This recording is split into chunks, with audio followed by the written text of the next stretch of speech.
Hello, my name is Kurt Phillips, and I'd like to show you how to remove some strings out of a report in Excel. We're going to use Visual Basic rather than Excel functions for this. And here's the report. It's report 702391, and it's just full of numbers and some dots. You see the two periods here and here? What we're going to do is we're going to extract every number between two periods down this list. Now I'm going to hold Control and push down so you can see that there are 3,000 rows in this particular report, and the periods are pretty random. Sometimes there's just one, sometimes there are two, and we can pull out the string from in between it to get all those numbers. So just so you know what I mean, in row 2 we want to grab the 4894423 because it's between two dots. On row 3 there's nothing to get. Row 4 nothing again. Until you get down to row 10, we want the 3613227. So I'm going to show you how to do that with VBA, Visual Basic, instead of Excel functions. So I'm already on the Developer tab. I'm going to go to Visual Basic, and you see here there's a Sheet 1, Main. That's this sheet here. It's called Main. Now, let's change it to Sheet to Use. Go back to Visual Basic, you see it's still Sheet 1. So just so that we can keep referring to that sheet, even if someone renames it, or even if they move it over here, we're going to refer to Sheet 1 rather than Sheet to Use or Main. So let's insert a module into this workbook. You see I have Option Explicit here. The way to get that to automatically show up is to go to Tools, Options, and make sure you have Require Variable Declaration chosen. And that makes it so that you can't add any variables without declaring them as either strings or variant or something.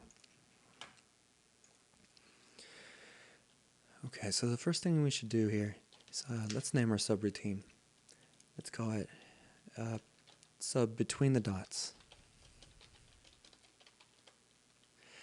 And let's make a quick plan. The way I want to work with this is, instead of referencing the sheet over and over again, going back and forth between the sheet and the program, I want to just throw all the cells that we're going to use into an array so I can work with the in-memory array and save time that way compared to going back and forth between the sheet. So let's have a first array to use as column 1. We're going to fill it with column 1 values. I want a second array to store the between the dot values. We're going to be working with sheet 1. We need to know the last row in column 1.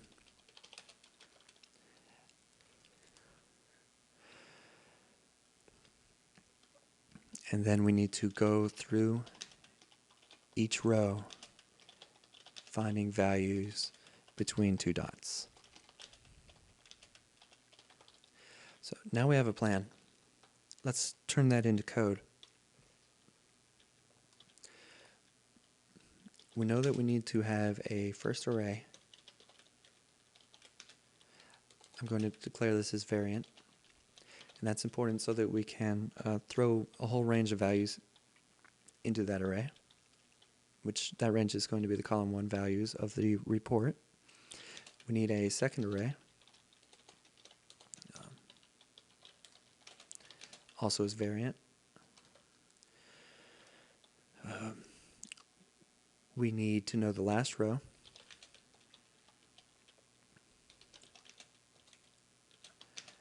As long, even though there's only 300 rows, so we could use integer. I'm going to use long, so that if we have another report and it has maybe 100,000, 500,000 rows, we don't have to change this code, because if we used integer, you would get an overload error once more than about 65,000 rows were used. But if you use long, you can use millions of rows. So that avoids any errors. Let's see, now we need to know which row we're on as we go through the array. So Let's make that called this row as long. Let's make some variables so we can remember where the first dot and the second dot are. I'm dimming first dot as an integer and second dot as an integer. We need to find the values between those dots, so that should come in handy. We may think of some more variables later, but I think that's good enough to get started. So let's look at what we're doing. We're working with sheet 1. So with sheet 1, we want to get the last row in column 1.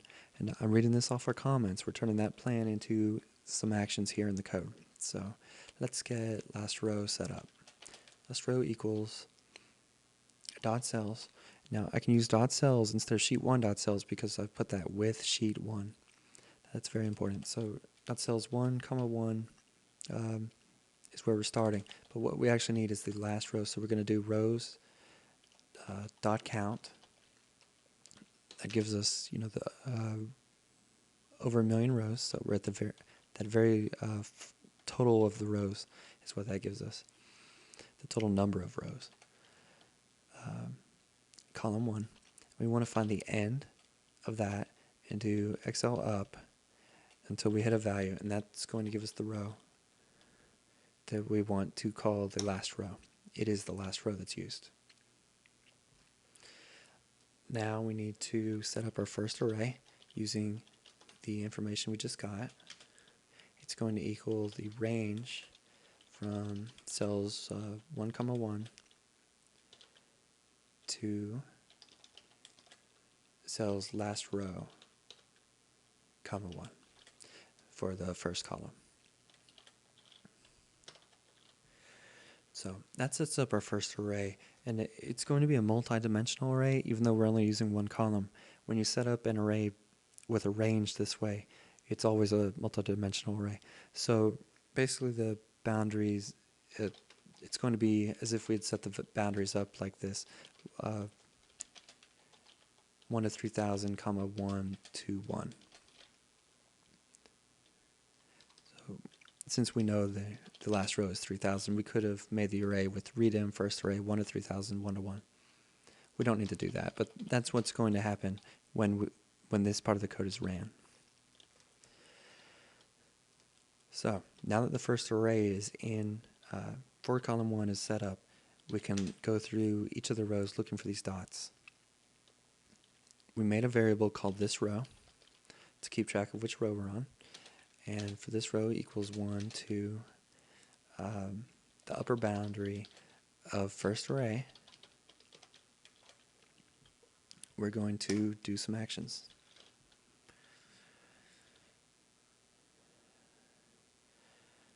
We need to know if there's 2 dots. So to do that, we're going to use the Instr function. What that does is that you give it some text and it checks if the string that you tell it to look at has that text in it. The text we're looking for is a dot. So we want to know if in string for the first array of this row there is a dot, but we don't just want to know that. We want to know if there's 2 dots so that we can take the string of numbers in between those 2 dots. So with this in string, what I want to do is find out that there's 2 dots rather than using multiple lines to figure that out. To figure out if there are 2 dots in the string, we need to first find where the first dot is, and from there look for the second dot.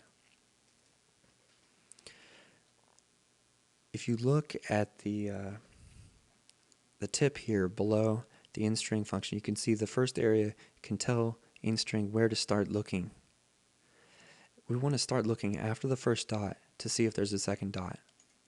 So what I'll put for the start area is another instring to find the first dot, which is instring. The string is first array,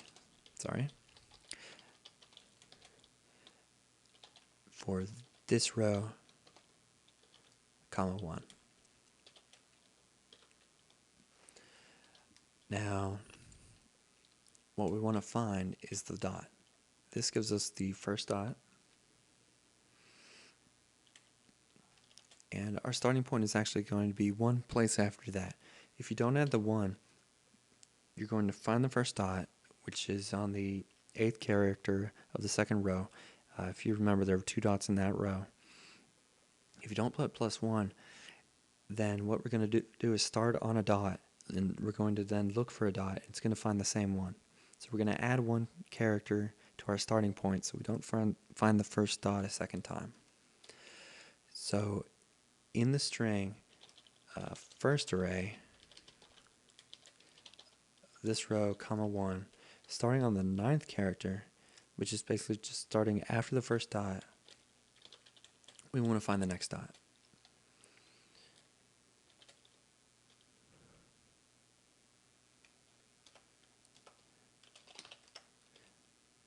If there's that second dot, then we want to do a few more things. I'm going to set up the first dot variable just to tell me where that first dot is, now that I know there is a first and a second dot.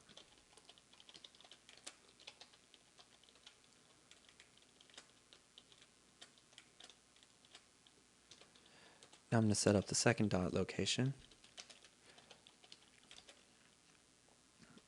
That one's going to start as sort of like we did in our if statement. It's going to start at the first dot location +1, and then it's going to do the same thing as the first dot did to look for the next dot.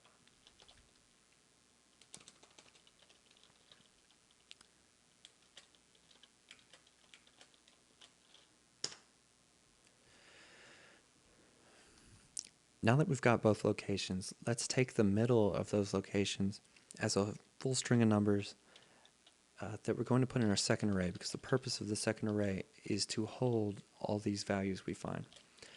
And every time we do this, we're going to use the upper bound of the second array as our holding spot. So what that means is, since we've got a second array that we don't know how big it's going to be,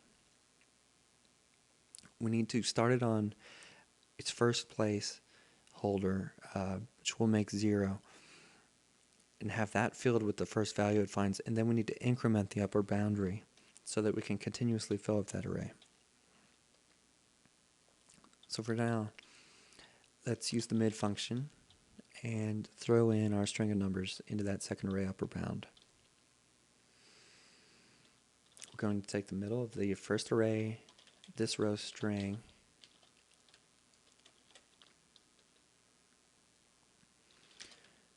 and I'm going to use an underscore here so that I don't have to go too far out. I can use the next row. And what we'll do is we'll take the first dot +1 as the starting point. Now we need to tell the program how long of a string this should be. We know the second dot location, but we can't use second dot as the length, or else we're going to get a string that is too long. It's as long as the beginning of the string to the second dot, but what we really want is from the first dot to the second dot.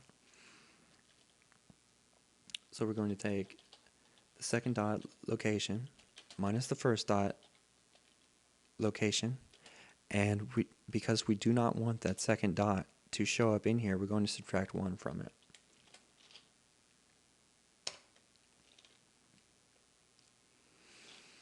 Now, I mentioned that we need the upper boundary of the second array to start out this function, and then we're going to increment the array.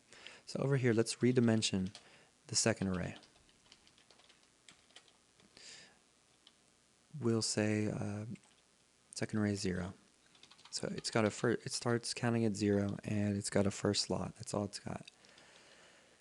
So after we fill second array upper bound here, that's second array 0, we need to redimension that array again so that it can hold more values. And this time I'm going to use the preserve keyword so that we don't lose that first value we threw in. If you redimension an array without using preserve, it erases all the values out of the array. So use preserve here so that we keep those values in the second array. Oops. And how big do we want it? We want it to be basically the current upper boundary plus 1. So that's what we're going to do.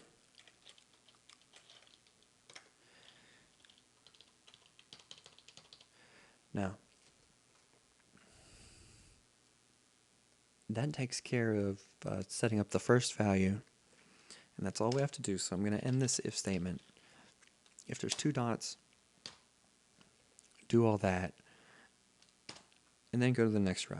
And if there's not 2 dots, just go to the next row. After all the rows have been gone through, and we have all our values from the array, I'd like to write those values to the spreadsheet so I can see what I got in that array. I don't want to cover up the first column, so we'll use the second column here. I'm going to set up the range that we want to fill out with the second array.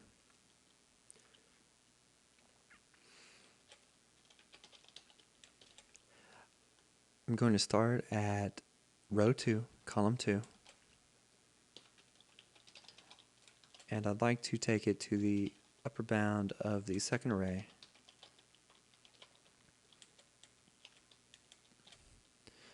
plus 2 to make sure it fits, since that array starts at 0. And for that whole range, we'll say that it equals the transposed second array. So I'm going to use application.transpose second array. If you don't transpose the array, you can't display it vertically in that range. What it would do is it would actually take the first value in the array, if you didn't transpose it, and it would put that value all the way down that whole range. Because the array that gets built initially is, you could think of it as a horizontal array. So the range that it would fit without transposing would be from cells 2-2 to cells 2 in the upper bound of the second array. So it stays on row 2 the whole time, going across. Transposing it lets us transfer those values to a vertical column. The last thing to do is end our with statement and end sub, and also you could erase the arrays to clear them out of memory if you like.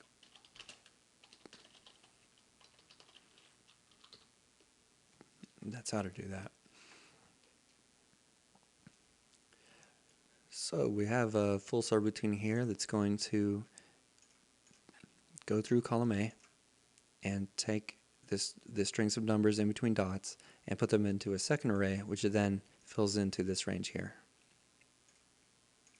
I'm going to click anywhere in the routine and push this play button at I'll put this dot here so you can see when it ends. And we have an error. Let's see what it is. Object doesn't support this property or method.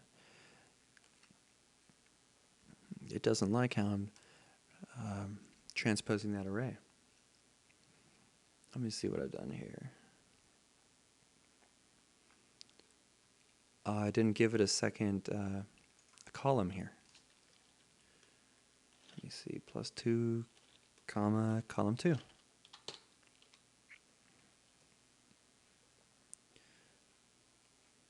And I'll push play.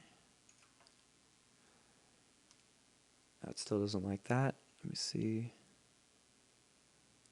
Transpose. That's not going to work. Transpose. It's going to be a lot better. So play. And you can see we've got our second array there. I'm going to erase that just so you can see how fast that was. Let's start it again. There it is. So we got our array values filled here. You can see there were 504 values because we just started on the second row.